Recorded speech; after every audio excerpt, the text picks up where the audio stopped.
Quero convidar nesse momento você a abrir a palavra do Senhor no Evangelho de Mateus. Nós vamos ler o versículo 63 do capítulo 6. Mateus, capítulo 6, versículo 33.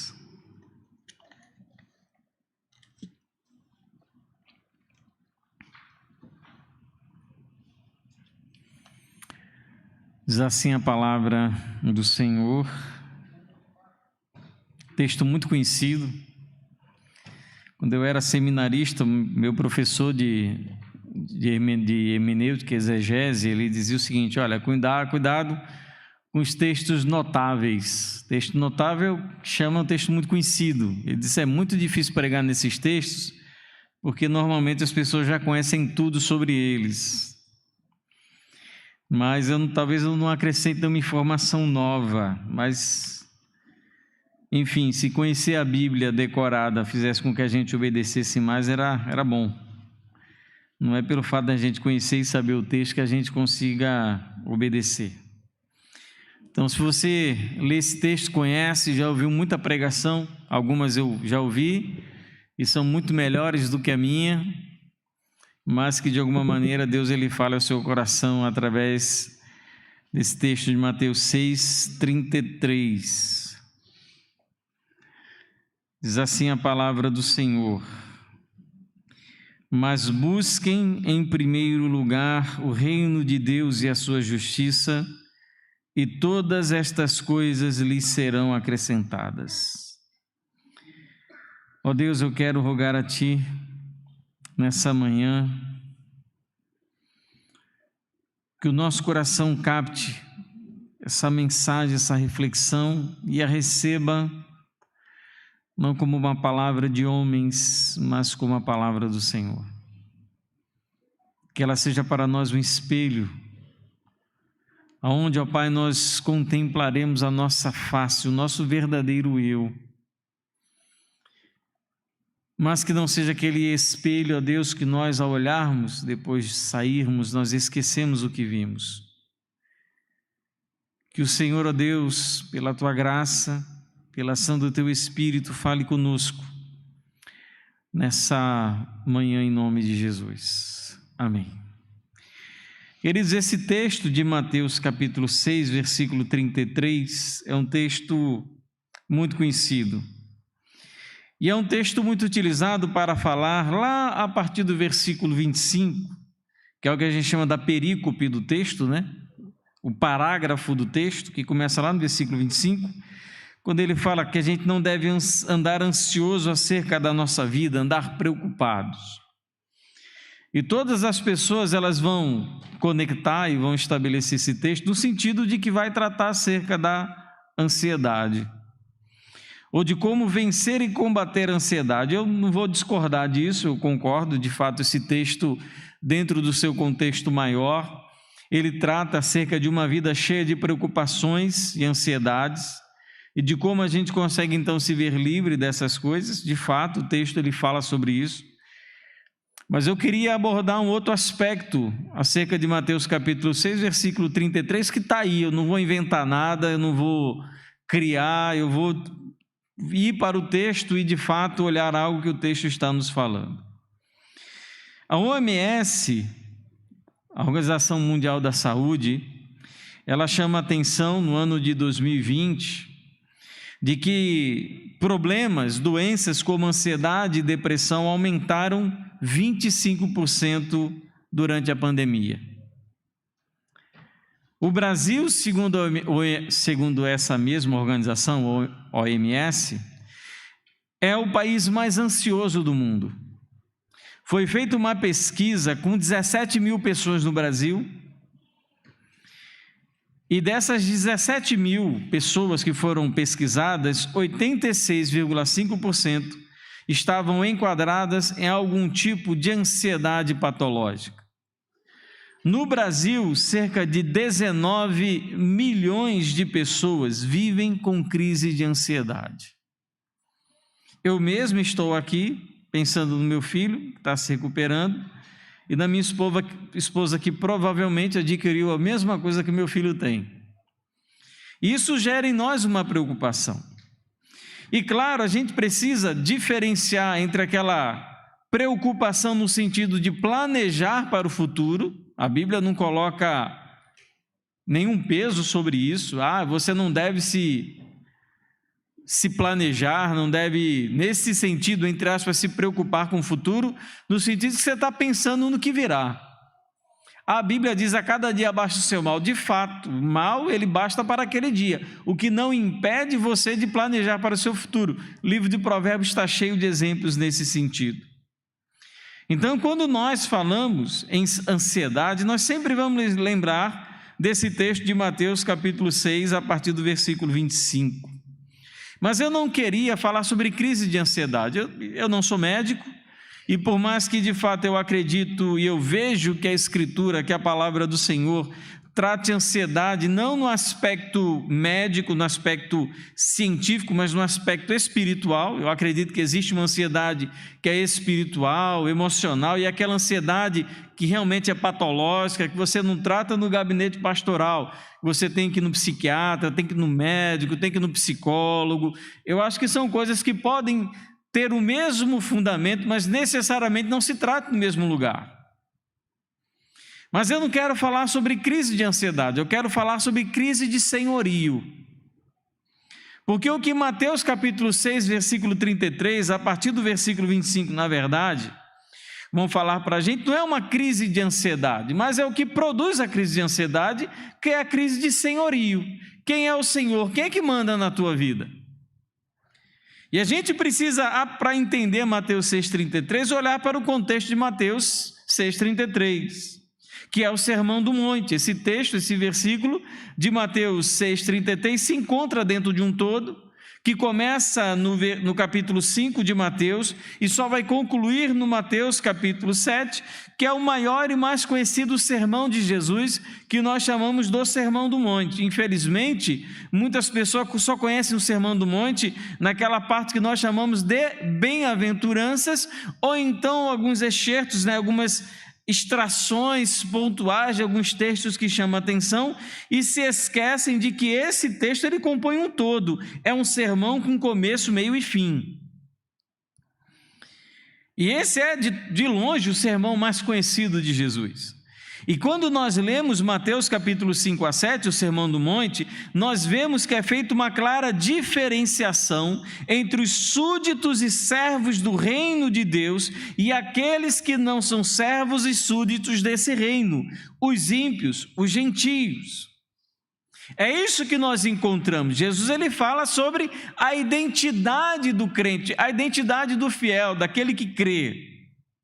Ele trata sobre a identidade do crente e como ele se diferencia de qualquer outra pessoa neste mundo que não tem a mesma fé que nós temos em Deus. Então, Mateus 5 a 7 é profundamente desafiador, porque não está falando só sobre alguns aspectos éticos da vida cristã, sobre alguns fazer ou não fazer, a maneira como jejuar, a maneira como orar, é algo que vai bem mais profundo, porque trata acerca da nossa identidade. Não é a questão por que eu oro assim e não oro dessa maneira, por que eu oro e não rezo. Não é só a questão da explicação dessa questão da oração, mas é o que me leva a orar, o que me leva a jejuar. Então ele vai tratar sobre o padrão de vida que o crente genuíno desenvolve. Ele vai estabelecer o que é um crente, o que é ter fé em Jesus, o que é ser súdito do reino, o que é pertencer ao reino de Deus. É ir na igreja, é vestir terno e gravata, é ter boas palavras, é saber dizer muito bem obrigado, é ir para a escola bíblica, é isso que significa a nossa identidade como crente. E ele então começa a fazer isso a partir do capítulo 5, chega no capítulo 6, ele vai começar algumas aplicações sobre essa identidade do servo de Deus, essa identidade do cristão, até nos fundamentos mais essenciais da espiritualidade, que é a esmola, oração e jejum. O básico, o fundamental, é como você tem compaixão dos que sofrem, é como você ora e é como você jejua. Quer dizer, até a falsa espiritualidade, até a demagogia religiosa, ela pode trazer consequências na maneira como nós oramos e jejuamos. Podemos orar de maneira mecânica, podemos orar sem de fato buscar o coração de Deus, podemos jejuar de maneira completamente egoísta. Tudo isso se deve a uma noção equivocada do que de fato seja uma pessoa cristã, uma pessoa genuinamente cristã. E uma questão interessante de Mateus capítulo 6 é que ele vai tratar acerca da relação do crente genuíno com as riquezas. E é muito interessante como ele vai estabelecer essa relação, que ele vai dizer o seguinte: ninguém pode servir a dois senhores. Ou seja, o que está tratando aqui no capítulo 6 não são de questões pontuais, mas sim de questões relativas ao senhorio de Cristo sobre aqueles que dizem que pertencem a Ele. Ele diz então em Mateus capítulo 6, quando ele diz, ninguém pode servir a dois senhores, de que um senhor sempre terá exclusividade sobre o outro. Um sempre vai se sobressair. Um sempre vai ganhar, um sempre vai estar à frente, um sempre vai exercer o comando, e ou é um ou é outro, não tem como ser os dois, eles não dividem o mesmo trono, não existe a possibilidade de que isso aconteça. Ou nós servimos a um, ou servimos a outro, ou um está entronizado, ou o outro está entronizado. E então ele diz, um vai ter exclusividade. Alguém vai mandar na sua vida, alguém sempre está mandando em nós, alguém sempre está mandando em mim, alguém sempre está exercendo o senhorio na nossa vida. E a partir dessa reflexão, com base na exacerbada necessidade e desejo de obter riquezas materiais, é que ele vai tratar então acerca da questão das preocupações. Até nas coisas mais básicas como comer, beber e vestir. Ele diz que os ímpios se preocupam com as coisas desta vida, porque eles não conhecem a Deus, por isso eles andam ansiosos, por isso eles andam preocupados, por isso eles fazem da comida, da bebida, do vestuário, da riqueza material, as coisas mais fundamentais e importantes da nossa vida, porque eles não conhecem a Deus, eles não conhecem o verdadeiro Deus. Eles não conhecem esse Deus provedor, esse Deus amoroso, esse Deus que cuida dos seus filhos, esse Deus que é capaz de cuidar de um lírio do campo, de uma ave do céu, e então de maneira muito mais intensa e muito mais amorosa, Ele cuida e provê tudo para os seus filhos. O ímpio, ele não tem essa perspectiva porque ele não conhece a Deus. Por isso ele vive na ansiedade, na preocupação em seu coração de obter todas as coisas que o seu trabalho ele pode granjear.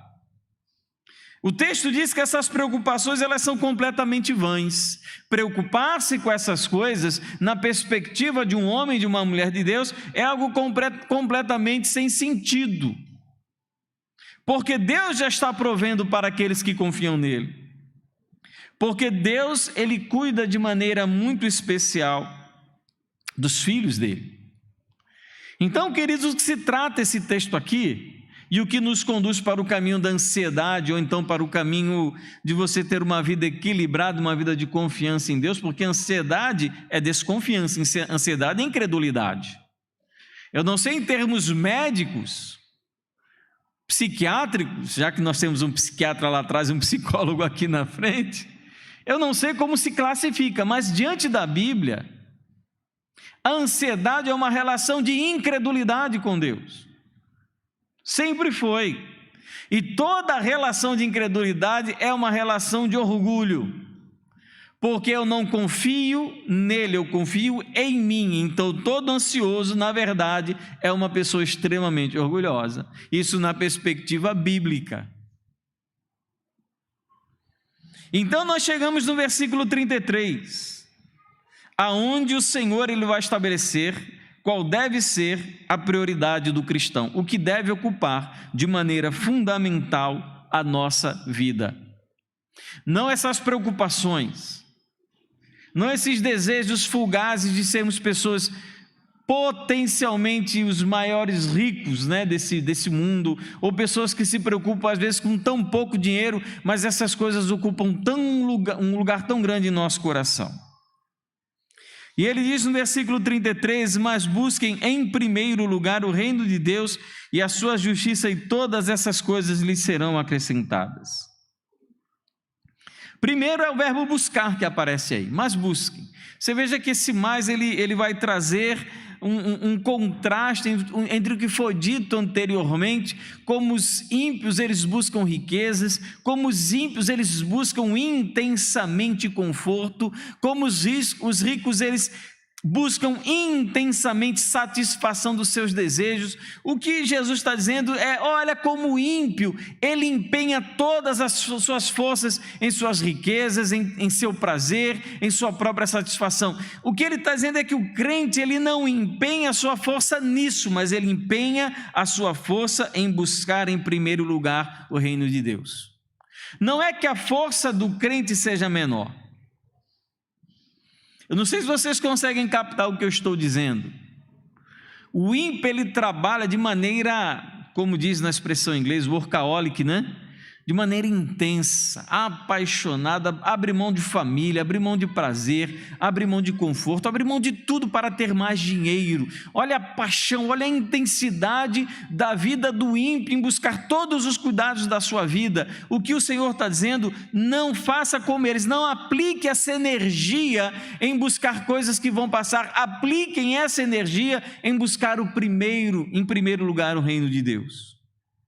O verbo buscar aqui é um verbo no imperativo presente, é uma ordem, e como é presente, é uma ordem a ser obedecida todos os dias, e por ser uma ordem, buscar deve ser um ato deliberado, é algo que você faz de maneira consciente.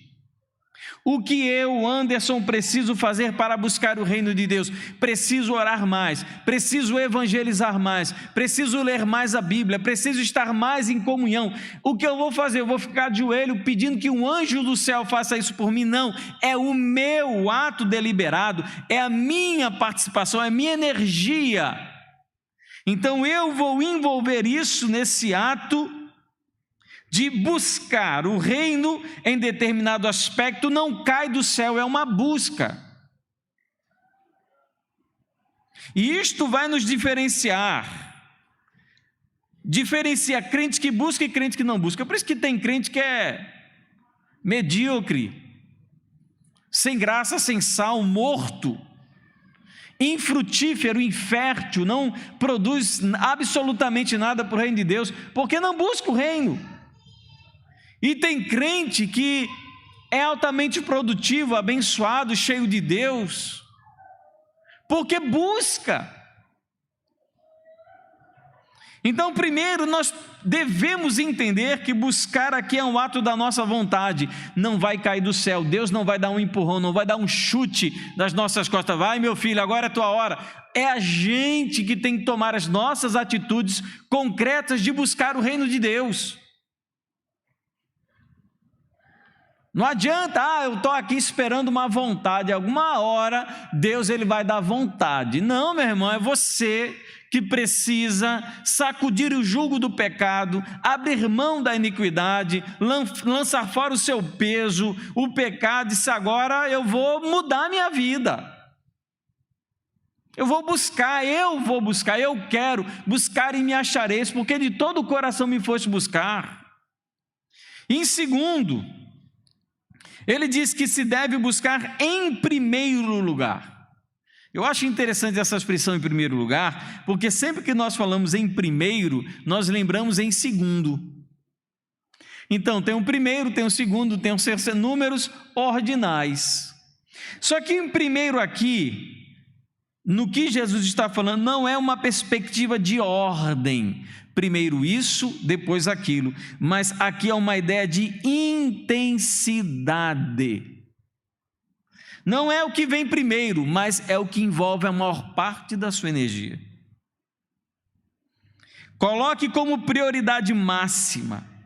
Empregue nessa busca todas as suas forças, seu tempo, suas energias, seus recursos, seus relacionamentos. Utilize tudo isso para buscar o reino de Deus.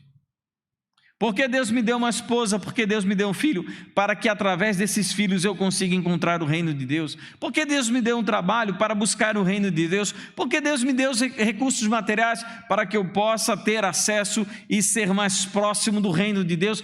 Tudo isso eu devo usar como uma maneira de buscar o reino. É sempre em primeiro lugar. Então, as minhas energias, a maior parte delas, elas deverão ser utilizadas no reino de Deus. Eu não estou falando aqui de crente virar igrejeiro. Agora tem que ter culto segunda, terça, quarta, quinta, sexta, sábado, 5 cultos no domingo, e agora todo mundo então buscou o reino. Não, não é isso. Até porque se eu vivo na igreja, como é que eu vou buscar o reino para os incrédulos?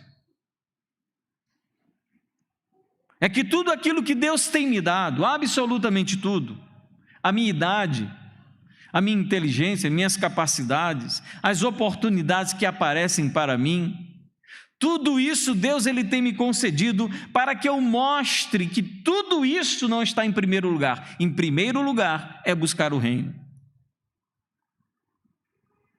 Então, queridos, em primeiro lugar é aonde você vai aplicar a maior intensidade da sua vida.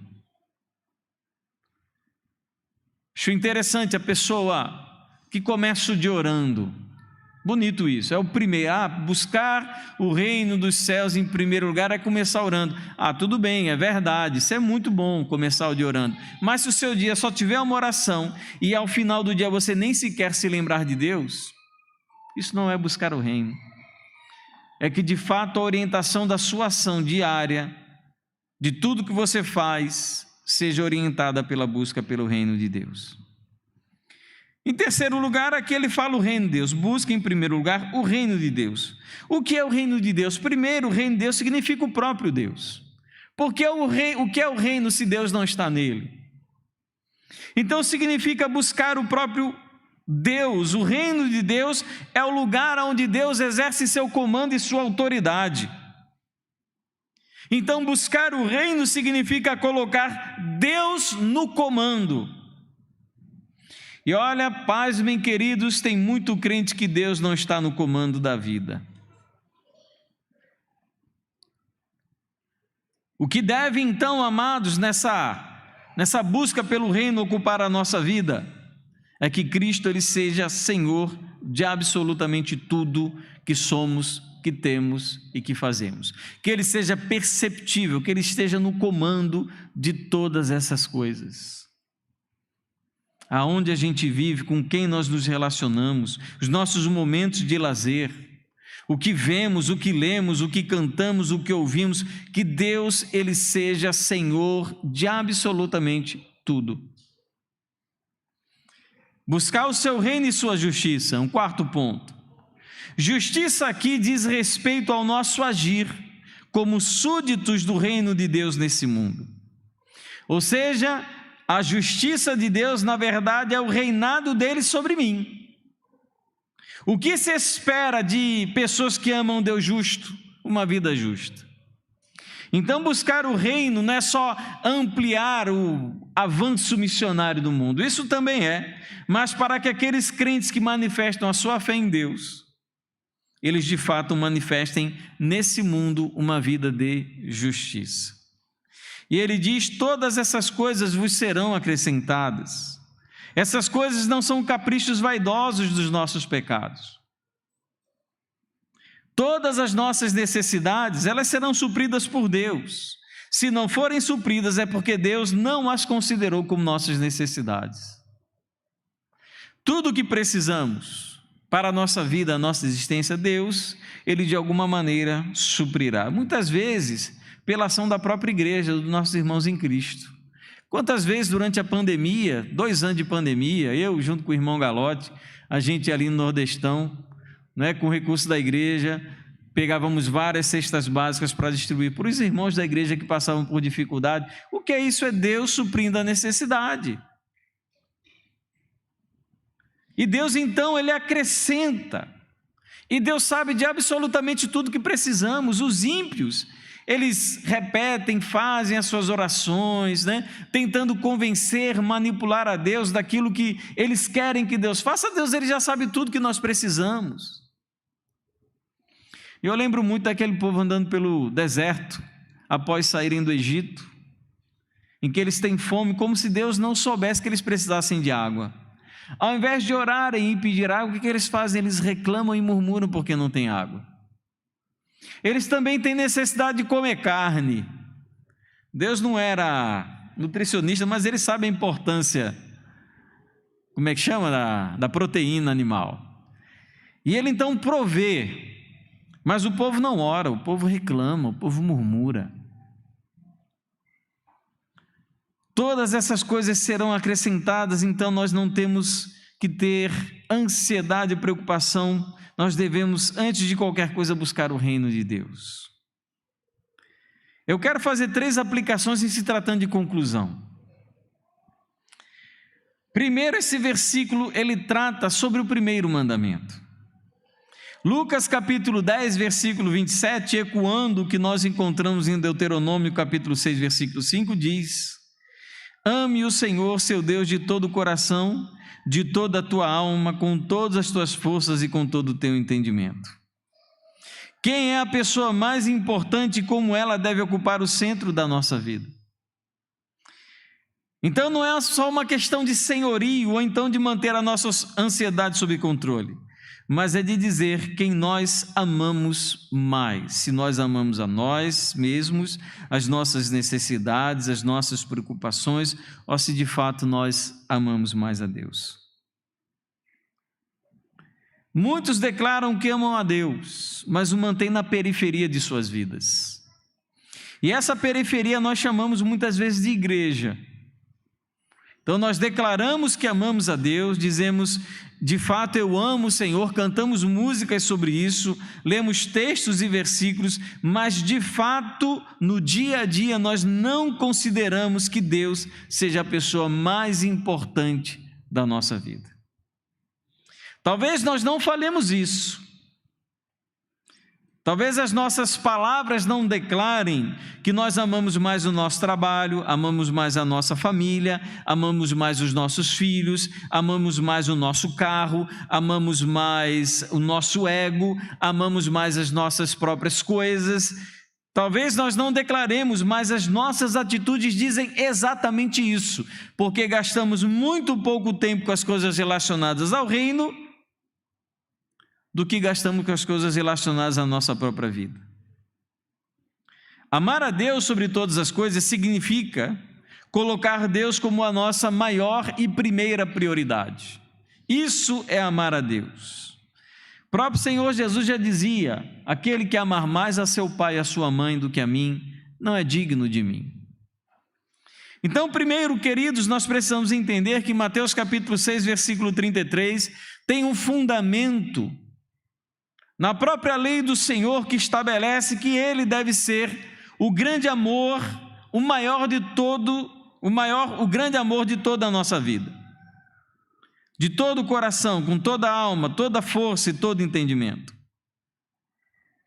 A ansiedade vem ao nosso coração porque nós não amamos a Deus como deveríamos. Amamos a nós mesmos, temos medo do nosso futuro, temos medo do nosso presente, nos preocupamos porque nós amamos mais a nós mesmos do que amamos a Deus. Segundo, a ansiedade é um dos resultados de não priorizar a Deus. A ansiedade não é causa de alguma coisa, é a consequência. Não é a doença, mas é o sintoma da doença. Eu estou falando isso na perspectiva bíblica, teológica, pastoral, não estou falando em perspectiva científica de maneira nenhuma. Qual é a doença? Não amar a Deus sobre todas as coisas. Qual a consequência? Ansiedade. Se não colocamos Deus no trono, o trono ele jamais fica vazio. Algo ou alguém está sentado nele. Se não é o Senhor que está sentado no trono da nossa vida, quem estará? O espaço não está vago. Alguém sempre se senta no trono para de lá determinar o curso da nossa existência.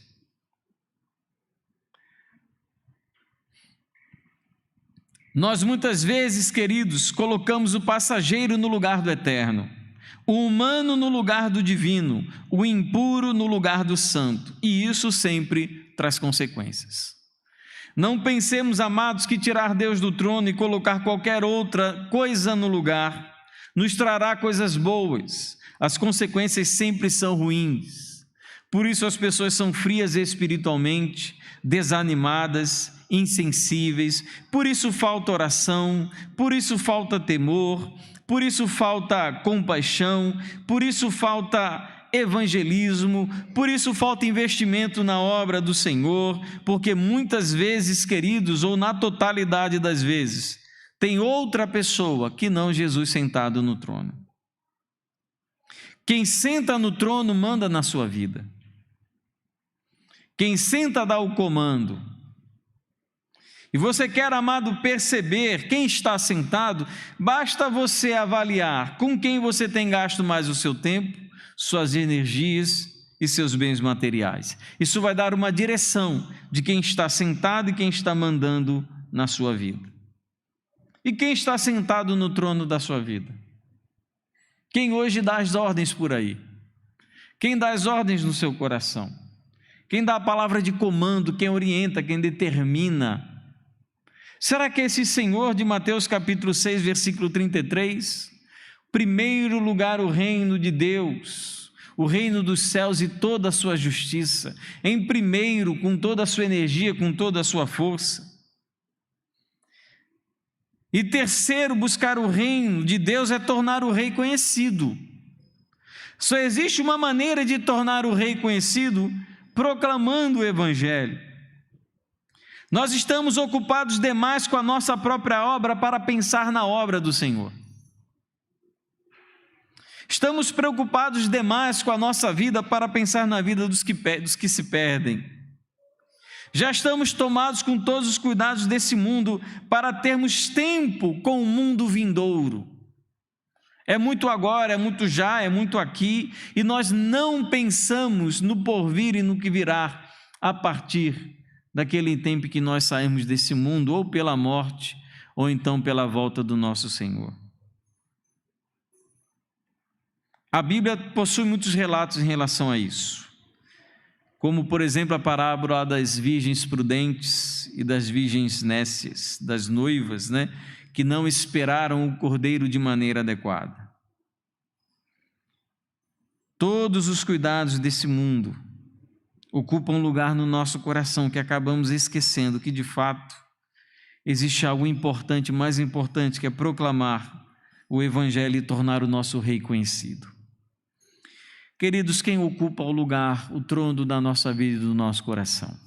Quem é que dá as ordens? Quem é que manda?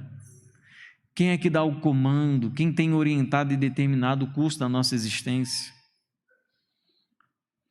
Para ver isso, não precisa ir no psicólogo, vá no psicólogo, nem no psiquiatra, vá no psiquiatra. Mas para ver quem está no comando da sua vida, olhe para como a sua vida é atualmente. Eu fico lembrando de Atos, fico lembrando do final do Evangelho de João, fico lembrando de tantas promessas que nós encontramos nas epístolas, quando falam e propõem uma vida abundante. Aquele que crer em mim, obras maiores farão. Eu fico pensando e olhando para mim, que fico pensando, meu Deus, é só isso mesmo? A vida abundante é só isso? Obra maior é só isso? É só isso.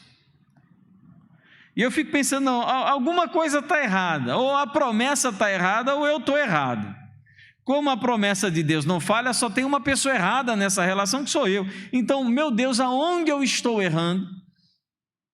Que eu não consigo produzir e ser aquilo que a tua palavra promete que eu seja. Onde está o erro? Eu não vou procurar o erro embaixo do púlpito da igreja, embaixo das cadeiras, no gabinete. Eu preciso encontrar o erro em mim, porque só existe uma explicação, não está na minha família, não está na minha esposa, no meu filho, está em mim. Ora, se eu pego um crente muçulmano num país cheio de perseguição, aprisionado e encarcerado, ele consegue ser uma testemunha de Jesus, porque eu, em Natal, Rio Grande do Norte, 2022, liberdade, solzão, praia, tudo de bom, eu não consigo. Então eu preciso pensar e refletir sobre a minha vida. Preciso pensar se Deus de fato está no comando. Porque vamos ser sinceros, gente, Deus é bom para algumas coisas. Entendo o tom de ironia por trás dessas palavras. Deus é bom para abençoar. Deus é bom para fazer a gente sorrir. Deus é bom para a gente fazer amigo na igreja. Mas quando a gente sai daqui, que a gente enfrenta a nossa vida normal de boleto para pagar, de trabalho para fazer, de filho para criar, ou então de pai idoso para a gente tomar conta de casa, a vida é um desafio. E o desafio é que o Senhor, no nosso coração, seja entronizado a ponto de que a gente consiga manifestar, através da nossa vida, o senhorio de Cristo em todos esses momentos. Não apenas naqueles momentos de igreja, aqueles momentos de culto, de oração, de joelho no chão.